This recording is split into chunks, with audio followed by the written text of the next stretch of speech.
विद्यार्थी मित्रांनो, आज आपण वड्यांची गोष्ट पाहणार आहोत. आईने डब्यात 6 वड्या ठेवल्या. आई बाजारात भाजी आणायला गेली. रमा शाळेतून घरी आली. तिने डबा उघडून पाहिला.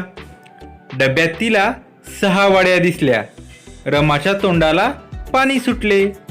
तिने त्यातील 2 वड्या खाल्ल्या.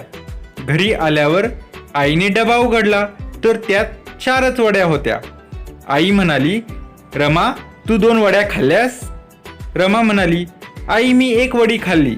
आई म्हणाली, रमा, तू खरं बोलतेस ना?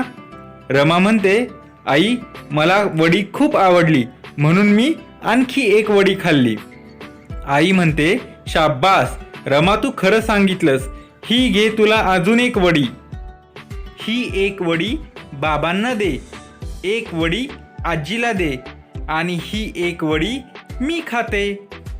विद्यार्थी मित्रांनो, गोष्ट वड्यांची तुम्ही ऐकली का? ही गोष्ट तुम्हाला आवडली का? या गोष्टीवरून तुम्हाला काही प्रश्नांची उत्तरे द्यायची आहेत. विद्यार्थी मित्रांनो, आता आपण प्रश्न पाहूया. आईने डब्यात किती वड्या ठेवल्या होत्या? रमाने किती वड्या खाल्ल्या? आईने रमाला खरे बोलण्याचे बक्षीस म्हणून किती वड्या दिल्या? रमाने आजी व बाबांना मिळून किती वड्या दिल्या?